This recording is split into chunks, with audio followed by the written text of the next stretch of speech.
station in talk radio, Liberty Talk Radio, where the critical thinking will defrag your mind of propaganda-ridden viruses induced by mass media news programming. No BS here, just the facts. And now we present to you America's quintessential iconoclastic anomaly. Wow. In talk radio, your host, Joe Cristiano. Welcome, everyone, to Liberty Talk Radio. I'm your host, Joe Cristiano, and today we're pleased to have as a returning guest, Mr. Jorge Gutierrez. Mr. Gutierrez heads the Business and Management and Operations Consulting Group, better known as BMOC. He is a tested leader with a passion for leadership and professional growth. The focus is on organizational alignment through results-based leadership and leadership development. The group helps individuals and organizations to drive growth. This is accomplished by helping people achieve their goals. The first three segments, we centered on the term of management. We talked about leadership and communications. But there's so much to be said for communications. I'd like to spend the next 15 minutes talking about communications. Communications could extend to anywhere. It doesn't have to be within the corporation, but this is what we're talking about. But communications with everyone, because the way we communicate outside the corporation helps us communicate within the corporation as well. Well, George, welcome back to Liberty Talk Radio. Well, thank you, Joe. I appreciate you having me back again. Thank you very much. This is my problem, George. When my wife says, "Honey, I'm going out to the store," let's say to Kohl's, where she may buy a dress or something, an outfit. What's in her mind, the picture she has in her mind, is a brand new outfit. The picture in my mind is a decrease in the amount of money in the checkbook. So we're not communicating, are we? We're communicating. We're just translating those messages differently. Yeah, but this is a real problem. I'm being facetious in a way. I really don't care what you know. But this is what really happens in communications. We say something, and to us it's clear you're hearing exactly what I said, right? And so the picture in your mind is the same picture in my mind, when really that is the case, is it not? Yeah, that is just not the case. I mean, the picture is always different. Right. And that's why communicating, it's a challenge. And anybody that knows me at any level of, type of relationship, whether it is, if you're a startup company or if you're a large company or, whomever it is that I'm trying to serve, one of the very initial things that I share with folks is that the biggest problem statistically that most organizations have is, their ability or inability to communicate. So, so think about it. I mean, how do we communicate internally, and then how do we communicate externally? Yeah. What is the message? And so often we look at marketing, and so we look at branding. So if you understand the rules of marketing, then you have to send out certain messages a certain amount of times out there into the market space, so that hopefully your marketing efforts can turn into a sales process that eventually closes on sort of a deal. So in a way, that's large type of communications. But I think what you and I are talking about is how do organizations communicate? How do real people communicate? Well, there's different modes, and one of the things that technology continues to do and challenges with, is that now we have the ability to over communicate, and we all know big data is a big term out there right now, and it's just saturating our ability to comprehend the things that are being thrown at us.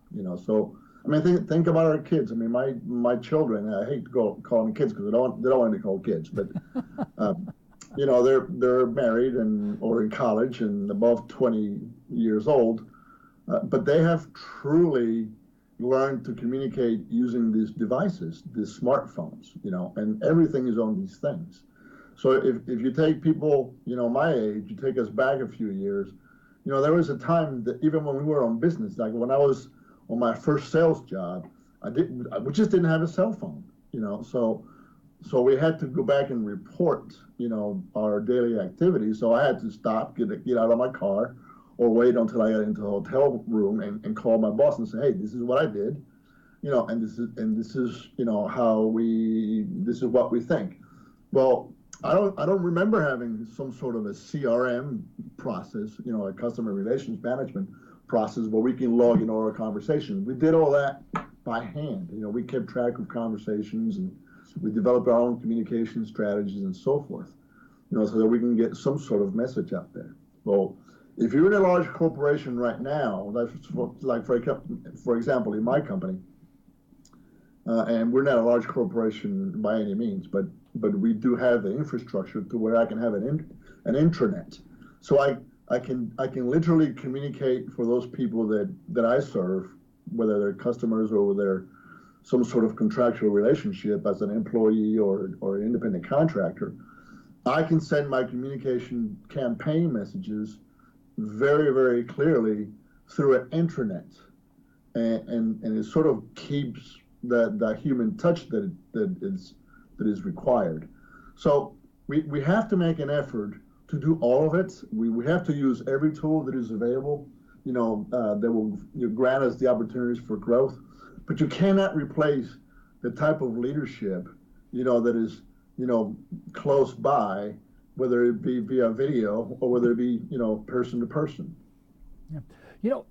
Isn't it true that sometimes the loudest form of communication is to say absolutely nothing? Well, silence can be heard, and right. and I think you're absolutely right about that. But often, so again, I think you're getting to know me well, and I like to bring controversy into the discussion, but also the loudest voice is the voice of dissent. Right.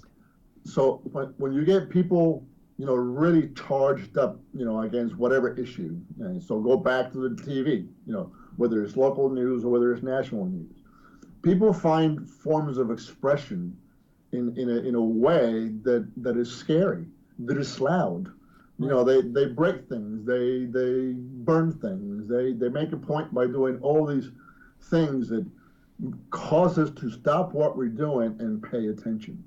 Now, I'm not advocating that, though, so please, listening audience out there, don't get me wrong. I'm just making an example of, who's got the loudest voice, and I think Joe is right. The voice that remains silent, or the voice that oftentimes is abhorrent in the things that they do or the way they communicate. Yes, silence can be deafening at times. Absolutely. Especially if your wife is being very quiet when she normally is not. You're in deep trouble. She doesn't have to say anything. But the same thing occurs in organizations. And I have worked for people who very rarely said anything. And what bothered me is that they gave me the impression that they didn't want to hear what I had to say. And there was always this wall, and I never knew where I stood or whether or not what I was saying was being heard, accepted, or rejected, or I was being evaluated based on what I said and I received no feedback. And boy, I would go home and I would be sick for days whenever that happened. Yeah, so I think that's really a good point when it comes to to sort of not transactional, but relationships. They are transactional relationships, but when we're talking about the workplace, the more you develop relationships, then the more you get to know the other person, the other individual, and sometimes those moments of silence are not designed, as you being ignored.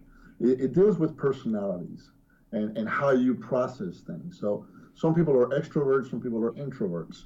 And there are people that literally need a few minutes to sort of think through what it is that you're saying and actually think about it before they give you a response.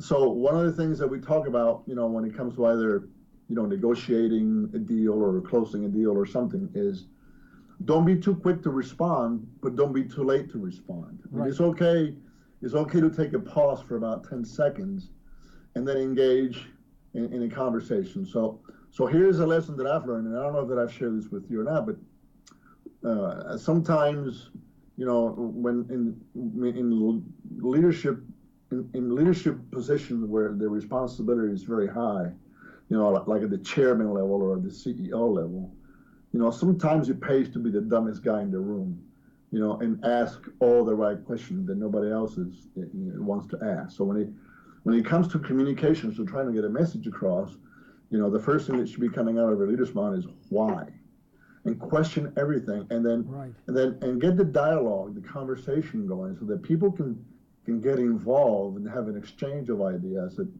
that eventually they can reach some sort of decision on what it is that they're trying to get done. Yeah. When I was younger, and I heard this expression when I was working, they say, don't communicate to impress, communicate to express. Is that still alive and kicking, that expression, or communicate? No, well, it depends on which circles you find yourselves in, and it also depends in sort of the context of what it is that the communicator is trying to achieve. And you will find different types of leaders, and some of them I call them spotlighters. And they want to be on the spotlight. They want to be heard just for the sake of being heard. Right. But that's where it stops. Right. So again, they can be very articulate. They can be very well spoken and very educated and so forth. But they will always sound like an empty board. Because. Right. All you get is words and suits and ties and looking pretty. But when you see a leader in an organization, or even a manager that is in a leadership position, and they are truly engaged, in a relationship with their teams, you will see that they lead by doing, and not necessarily by saying. Right.